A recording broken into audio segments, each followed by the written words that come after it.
So let's see the application we are going to contain in the Docker. So this is a simple uh, Express application I've built for this demonstration.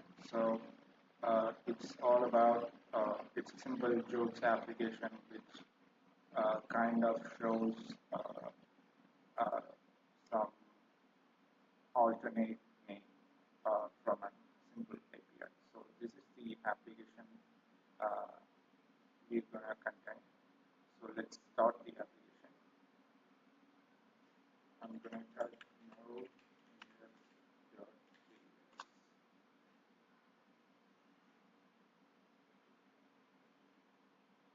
Okay, so let's go to localhost 3000.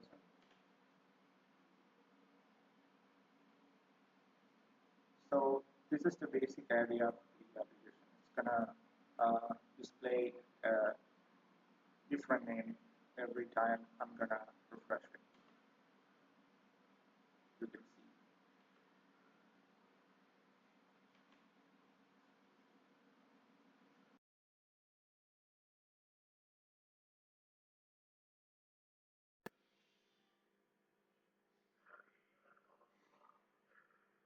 So let's start containerizing our application. In this video, we're gonna see how we containerize our application. So let's get started. I've already made a GitHub repo of my jokes application, so it's gonna be pretty easy. And I've also opened my Windows subsystem for Linux terminal open. So I'm gonna clone it first, as mentioned in the official Docker documentation. So let's clone it.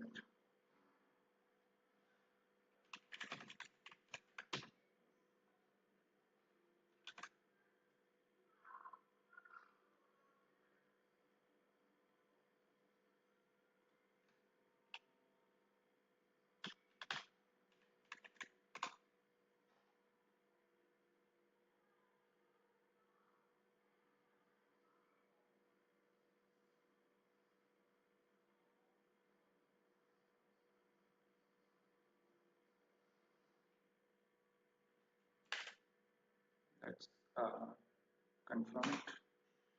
Yep, we got our jokes application.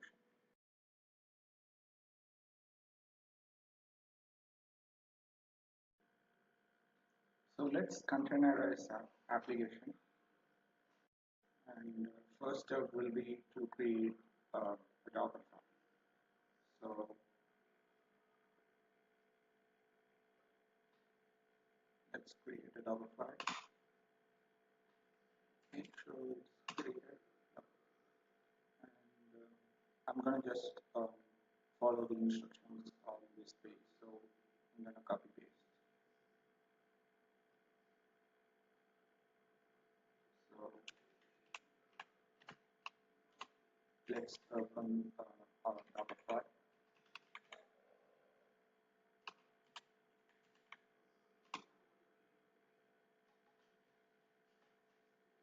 Let's paste it.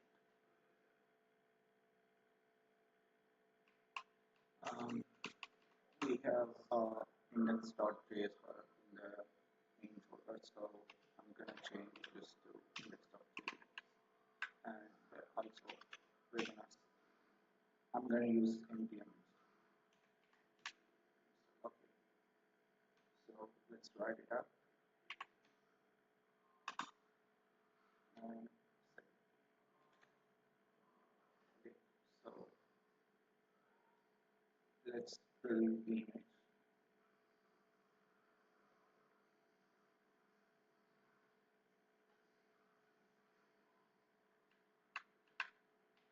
I'm gonna call it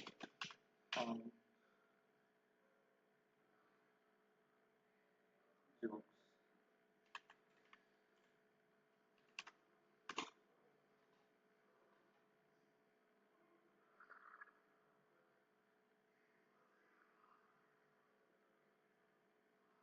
It's gonna take a while.